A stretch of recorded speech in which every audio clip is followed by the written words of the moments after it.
But listen, it's not all negative and end of the world fascism, right? There is some happy news this week as we move on to our national stories.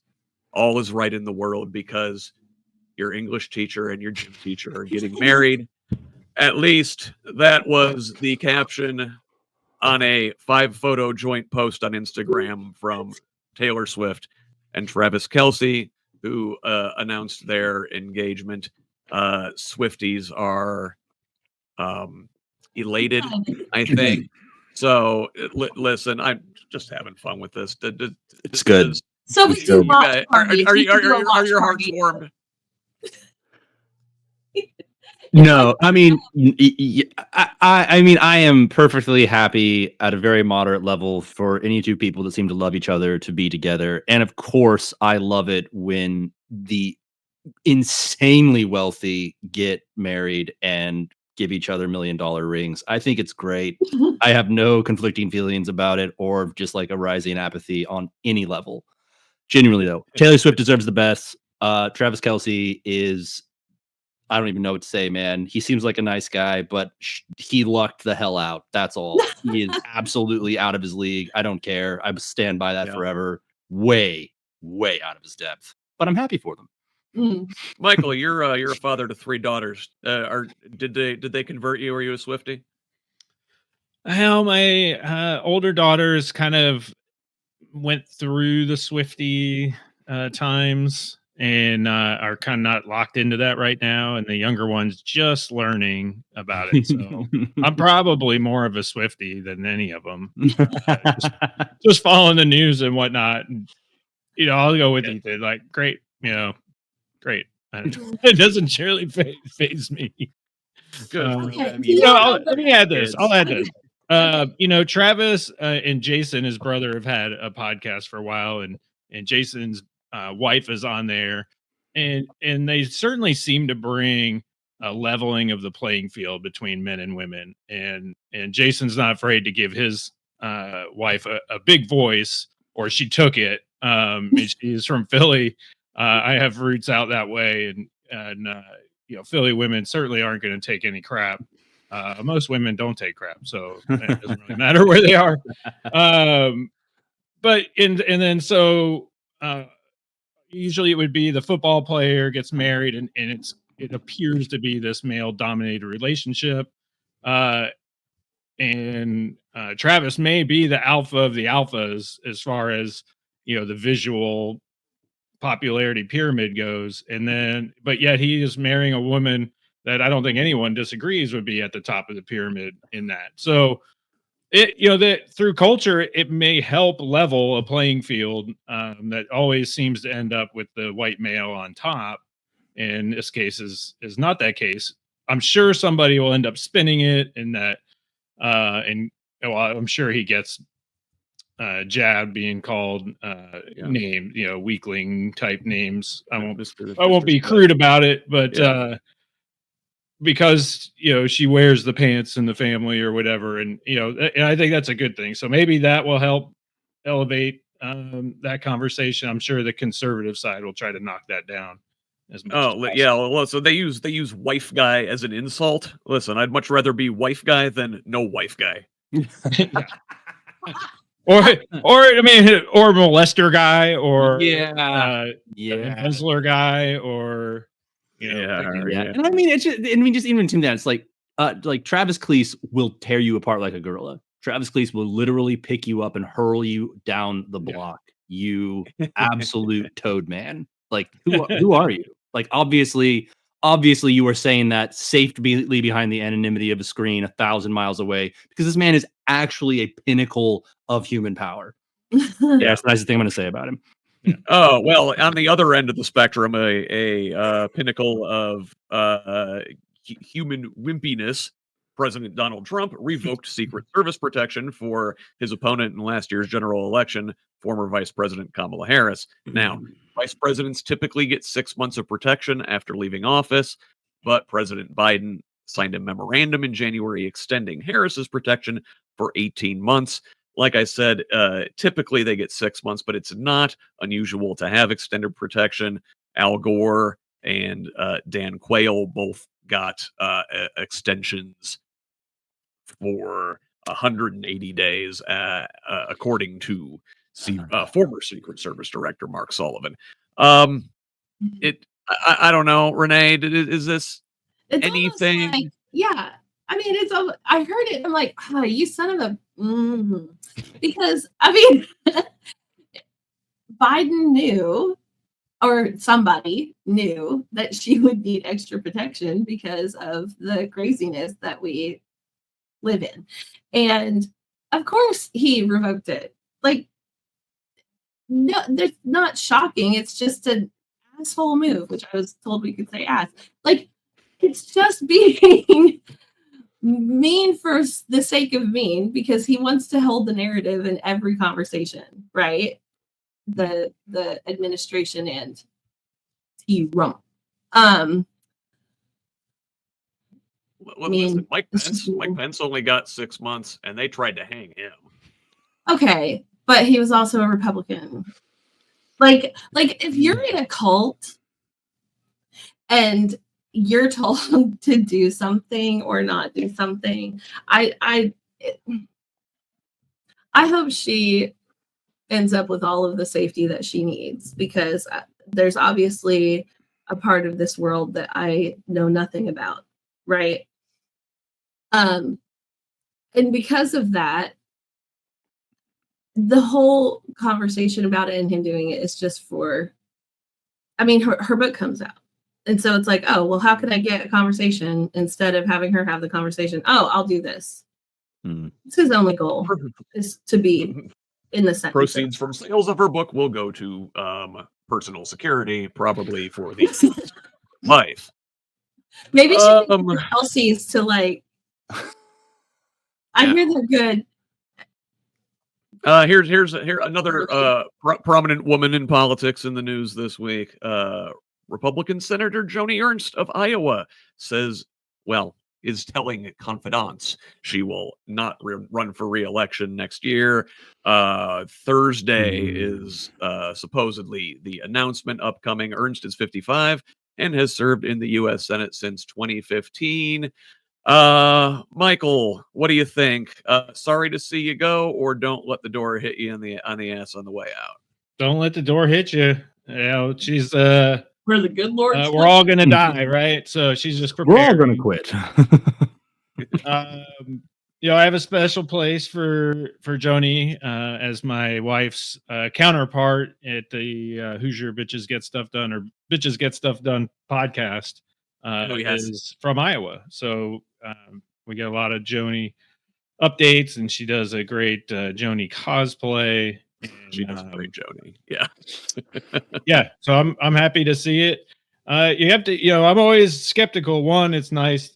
She's been in for 10 years. It's always good to see politicians move on and not just sit there. So thank you for that, Joni. And but they can be strategic. So with Republicans is like, okay, why? Y'all typically don't give up offices easily. And so where's the strategy? Is she angling for something else? Always looking for that other foot. We're seeing that starting up in Indiana, where people are leaving their House seats to go to Senate and vice versa. Well, it could be she just doesn't want to deal with the pressure anymore coming from within her own party. So listen, she joins other Republicans who are leaving the Senate next year, including North Carolina's Tom Tillis, Alabama's Tommy Tuberville, and the still mobile corpse of Mitch McConnell. So I do hope for Joni. I do hope for Joni. Like, we have made progress as a country in the last 5 decades, and it would be nice to see white women fail up too. It's something that's really been reserved for white men. And if we see women start telling their constituents they're all going to die and then get promoted to something, I think that we could look at that as progress in a very dark dystopian way. So just throwing that out there. That's just a bone. Yeah, she's shattering a glass ceiling that was shattered.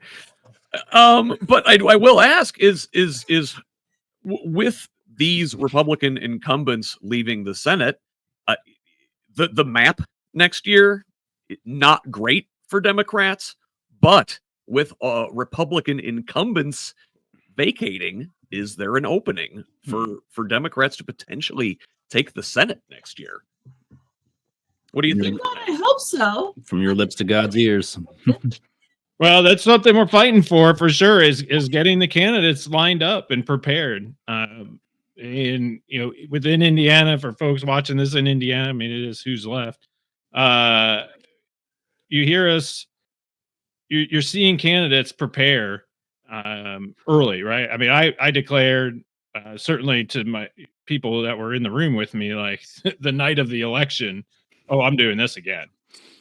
No doubt. Like, oh, don't you think you should rest on? No. I'm starting tomorrow. Like, I'm excited for this. And why do we wait until March to get started campaigning and declaring? Like, and that's kind of tradition. And we've been pushing the party to say, like, hey, recognize people early. Like, we have incumbents that we have to overcome. So they're campaigning just by being in office. Now we have people leaving office that don't. And we don't even have somebody that's saying they're running against these people yet. So as Democrats, the openings are there, and we do need to step up and step into those spots and be strong and be leaders and do the work. All the things we're talking about here today, I want people to hold me accountable for that. I'm going to hold Ethan accountable for that. Heck yeah. I don't have to hold Renee because she's working all the time. Overtime. I'm not getting paid yet. And she's also not running for a public office. She's the one keeping us all in line behind the scenes. So, Dems, let's step up and fill these seats. 100%. So I think it's important to watch who they're gonna jump into those. So like, let's keep an eye on what if somebody says they're going out, we need to. I mean, if we're going to strategize, we strategize, right? And so, like, who are they going to put into the position? Are they going to appoint someone? Are they going to hold a caucus? Like, we need to pay attention to what we're dealing with next. And I think, to speak to Michael's point, what do? We have to get Democrats to go out and vote in the primary. Like, there was one thing I wanted to say. We are not a red state. We are not a red county. And everybody who's red that says that is wrong. And they're saying it because they don't want you to know that we're not a red state or a red county. They want you to think that your vote doesn't matter.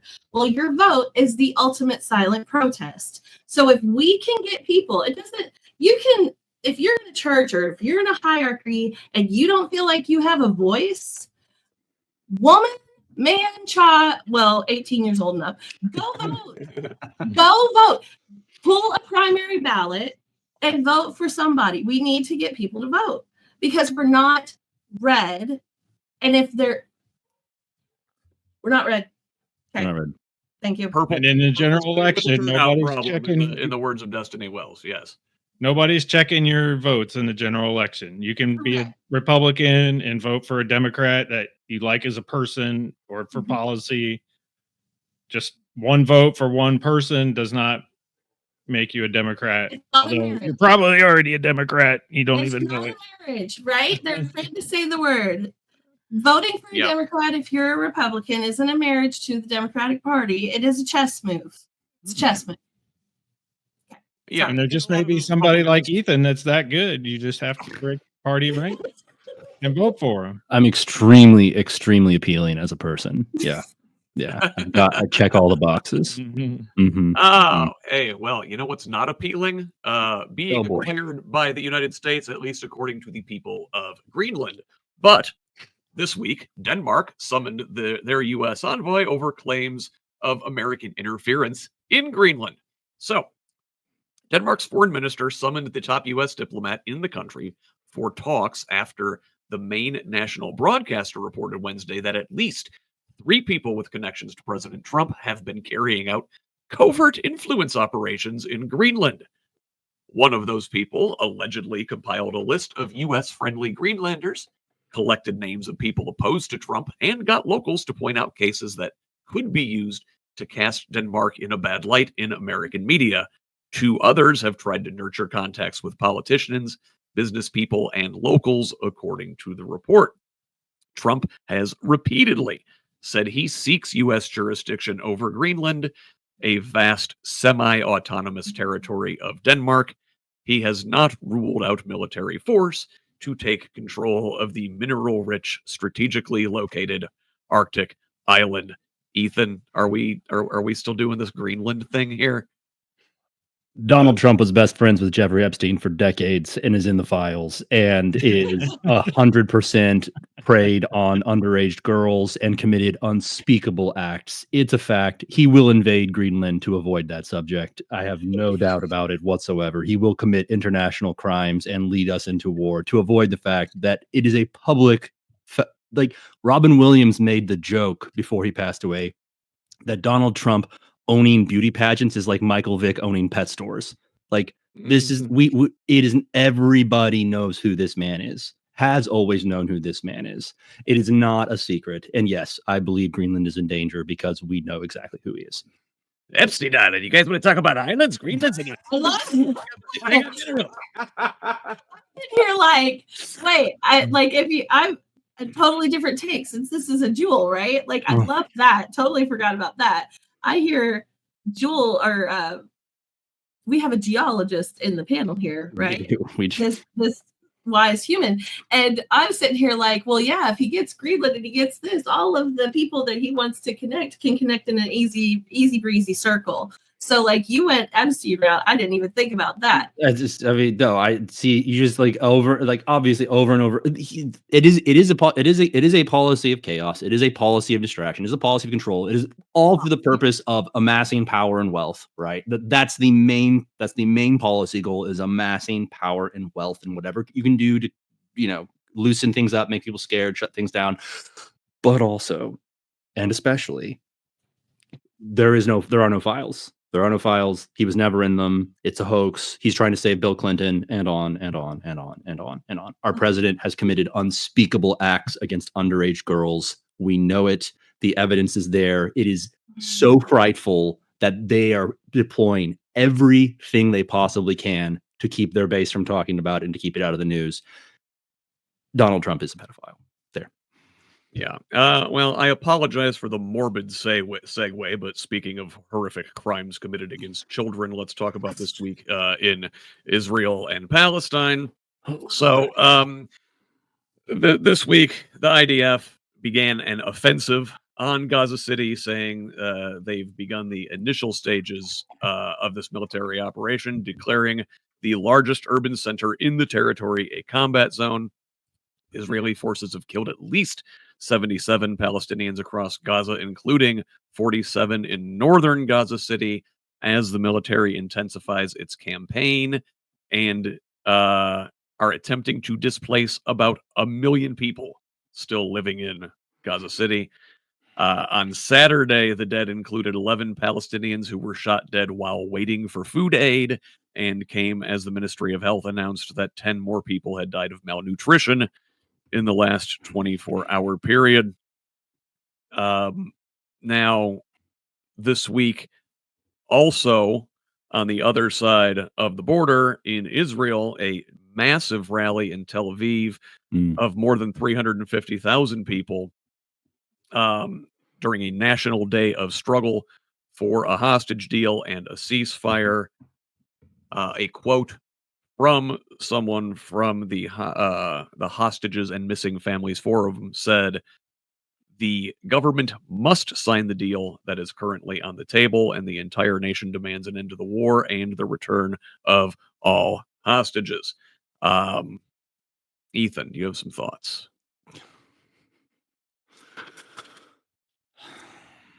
Sorry, it's just a lot to like. I was like looking at some articles while you were talking about that, and it. I think that that everybody knows, because you can see the excuses that are still being made. You can see the way it's still trying to be rationalized.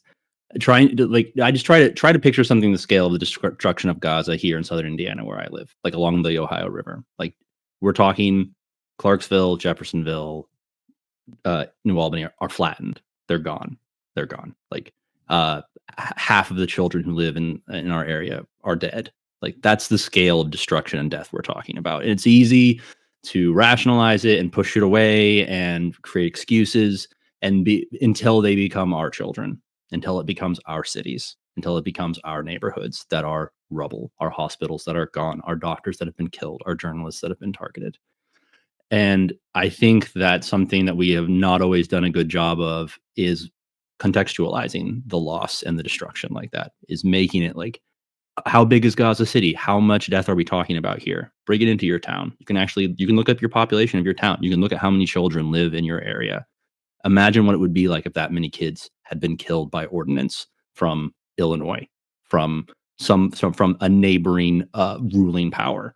Like, and at this point, I find it. I am having a hard time talking about it, but I think that's what's. I think we need everyone in our country, everyone that has an iota of empathy.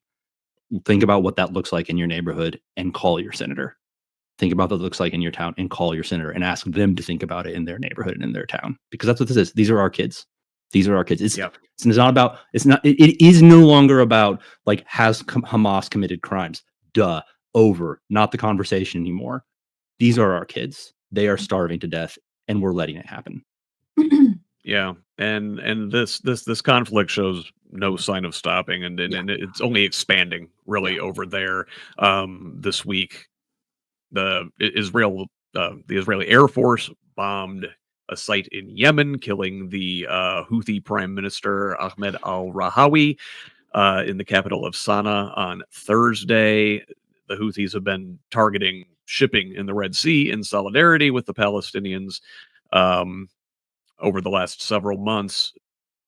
Since the start of the war nearly 2 years ago, Israel has been using its vast intelligence advantage to target proxies, Iran's proxies in the Middle East, including the Houthis, but also they assassinated Hamas's political leader last year in Tehran, and 2 months later killed the Hezbollah leader in Beirut. I should also note that this week, the U.S. government, under Secretary of State Marco Rubio, rescinded the visas of Palestinian Authority President Mahmoud Abbas, head of next month's high-level United Nations General Assembly meetings. Michael, any quick thoughts on Israel before we move on? I support the people of Israel, not their leader. I think just like we don't want to always be held to, in a general sense, to the thoughts of Donald Trump. I know certainly the folks on this don't want to. The people of Israel don't all agree with Benjamin Netanyahu either. So always keep that in mind, that we're not anti-Semitic in any way. We're anti-Netanyahu when we're talking about Israel's war crimes. Mm-hmm. And, the typical eye for an eye and we all go blind. If we don't, we're one human race across the globe, and we need to figure out how to live together. Yes, and there is still war taking place in Eastern Europe as well. Russia and Ukraine still going at it, as we are, coming up on 3 years soon of this war. So this week, large-scale Russian air assaults. Russia launched 2 major attacks over Ukrainian cities this week, killing at least 25 people in Kiev and hitting 14 more regions of Ukraine with at least 600 drones and missiles, according to one Ukrainian official.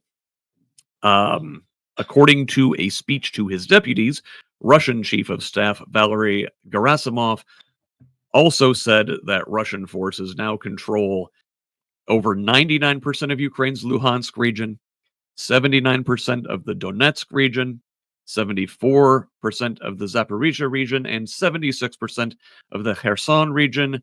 He went on to claim that Russian troops have almost completely blockaded the city of Kupiansk and control about half of its area. So Russia also advanced in the region, the city of Dnipropetrovsk this week, confirming that Russian forces have entered that region for the first time. Renee, this thing's still grinding on, but it looks like day by day by day, Russians are making advances more and Yeah, it's disgusting. Like, I'm always reminded of now I forget which astronaut it was. There's a quote on that one of them made. It was the one who took the picture of Earth from space. I think it was Neil Armstrong. I don't want to get in trouble for saying the wrong one. Where he basically says, if every world leader had to come and have this view, there would be no war, right? Like, war, what is it good for? Like, it's nothing. Absolutely nothing. But religion, territory, lack of knowing other people's, caring about other person's humanity is why we have war, and there's really no reason for it, except somebody else wants the money or whatever.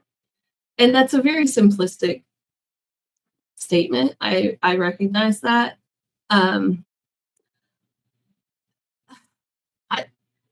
It's atrocious. It's just absolutely horrific what we do to one another as human beings. If you have this belief, we get one chance to ride on this Earth spaceship, right? And we're all on it together. And instead of really leading into all of the greatness that it is and seeing the beauty that it is, we've got people out there causing destruction and ruining somebody else's opportunity to have a good life. Yeah. Why in the world would you?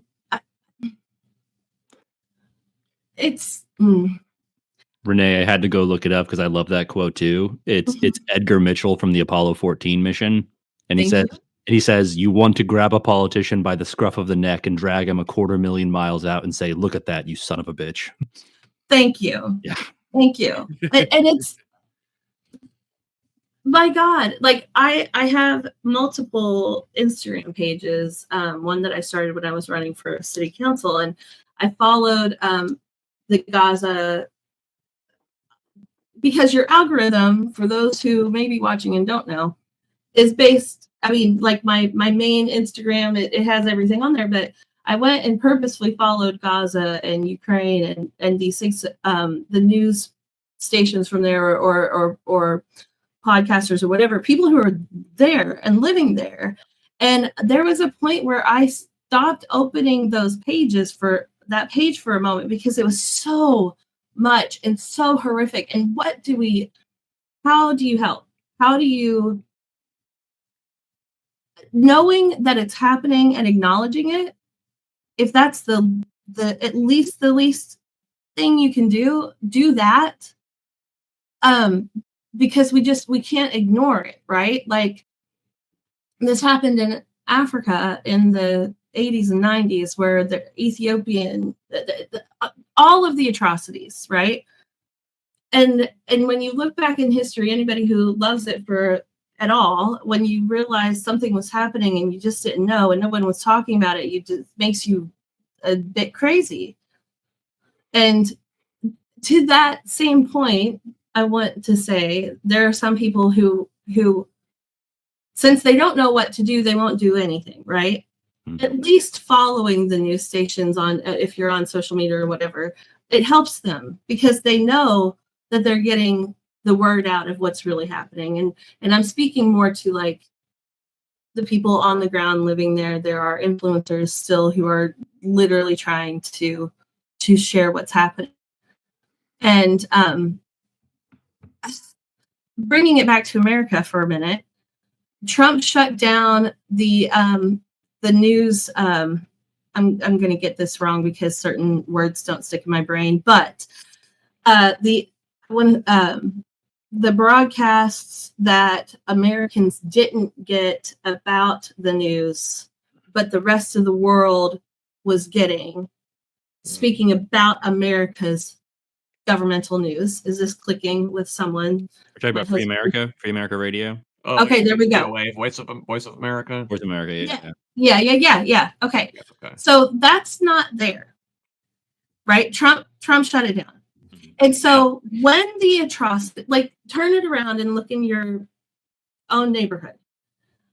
When if atrocities, there are atrocities happening in America, if those can't get out, and we were in the same position, what do we do? What do we ask for? You want your voice heard. You want people to know what's going on, right? And if that's the least you can do, at least follow some of those. The whole thing is just absolutely chaotic and ridiculous. That Ukraine, yeah. I love Zelensky. I want to hug him, and I know we're not supposed to say that. Like, freak the Trump administration for when they like made fun of him with his outfit. Oh, I want to do. Yeah, like, dude's trying to lead his country during war. He's got better things to do than go to the fucking Men's Warehouse, you know? Like, he said it. He said yes. But like, you got it something, Renee. They're just